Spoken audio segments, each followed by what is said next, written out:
Hi guys, welcome back to my channel. ఇదైతే నా first vlog అనమాట. ఈ 2025లో నేను మా ఫ్రెండ్స్ అయితే కలిసి ఒక చిన్న ఫోటోషూట్ అయితే ప్లాన్ చేసుకున్నాం అనమాట. అందుకే ఇంత ట్రెడిషనల్గా రెడీ అయ్యి వెళ్తున్నాము. బేసిక్గా మేము త్రిపుల్స్ వెళ్తున్నాం అనుకుంటున్నారేమో, కాదు.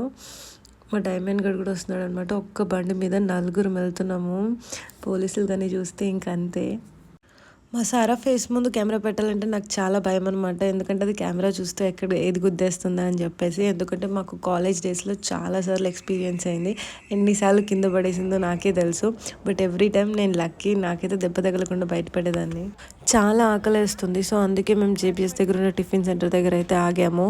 ఇంతకీ ఫోటోషూట్కి ఎక్కడికి వెళ్తున్నామో చెప్పలేదు కదా. మేమైతే ట్యాంక్ బండ్ వెనకాల నెక్లెస్ రోడ్ దగ్గరికి అయితే వెళ్తున్నాము. అక్కడైతే ఫ్రీ ఆఫ్ కాస్ట్ మంచి లొకేషన్స్ ఉంటాయి కదా, సో మంచిగా చేసుకోవచ్చు ఫోటోషూట్ అని చెప్పేసి. సారాకి కుక్క పిల్లలంటే చాలా భయం. కవిత దగ్గర ఉన్న హ్యాండ్ బ్యాగ్ అచ్చం కుక్క పిల్లలా ఉందని చెప్పేసి దాన్ని భయపెడదామని చెప్పి ట్రై చేస్తుంది. బట్ అదైతే ఏం భయపడట్లేదు. సారా ఆల్రెడీ బ్రేక్ఫాస్ట్ చేసి వచ్చింది కాబట్టి అది కామ్గా కూర్చుంది. బట్ నాకు కవితకి అయితే ఫుల్ ఆకలేస్తుంది. టిఫిన్ ఆర్డర్ ఇచ్చాము, అది వచ్చేసింది కూడా. బట్ అయినా కూడా అతను పిలుస్తున్నాం, మేము పట్టించుకోకుండా మా గొలలో మేమే ఉన్నాం. మా టిఫిన్ మళ్ళీ వేరే వాళ్ళకి ఇచ్చేసారు. మళ్ళీ ఒక 10 minutes దాకా వెయిట్ చేయాల్సి వచ్చిందనమాట. ఇంకా అక్కడ పూరి దోశ లాగించేసి మేమైతే మళ్ళీ ట్యాంక్ బండికి అయితే స్టార్ట్ అయిపోయాము.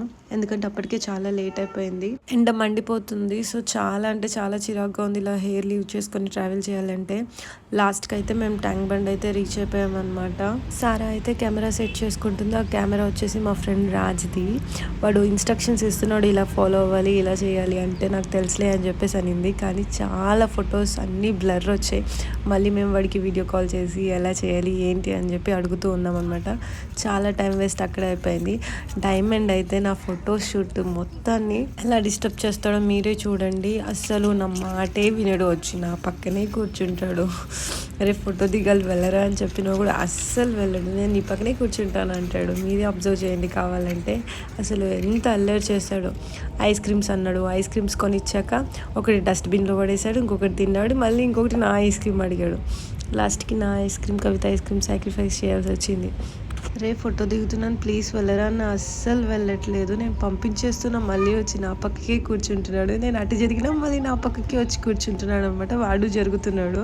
అసలు ఎంత ఫన్నీగా గడిచింది ఆ రోజు అయితే. నా ఫొటోస్ కెమెరాలో ఒక 300 దాకా ఉన్నాయి. కవితవి అయితే ఇక 400 చేంజ్ ఉన్నాయి. పాపం మా సారావే 130 సంథింగ్ చేంజ్ 100లోనే ఉండిపోయింది అనమాట. 300 ఫొటోస్ అసలు ఏం దిగాము అని చెప్పి నేనైతే అనుకున్నాను. లాస్ట్కి తీరా చూస్తే అది ఒక్క ఫోటోనే ఒక 10 సార్లు దాకా తీసింది. అందులో ఒక 5 times బ్లర్ అయింది, ఇంకో 2 times నేను కళ్ళు మూస్తాను, ఇంకో 3 times ఏదో బాగా వచ్చింది. అది కూడా ఒకే పోజ్లో 3 times బాగా వచ్చింది అనమాట. లాస్ట్కి తిప్పి కొడితే నాకు ఒక 10 ఫోటోలే ఉన్నాయన్నమాట. So sad. నేను దిగేటప్పుడు డైమండ్ గడ్ డిస్టర్బ్ చేశాడు. వీళ్ళు దిగేటప్పుడు మాత్రం ఫోన్ చూస్తూ కూర్చున్నాడు. సో నేను ఊరుకుంటానా, నేను కూడా ఫుల్ అలా చేశాను అనమాట. వీళ్ళు ఫోటోషూట్ తీసుకునేటప్పుడు ఎలా చేశాను చూసేయండి. తిరిగే తిరుగు ringa ringa roses pocket full.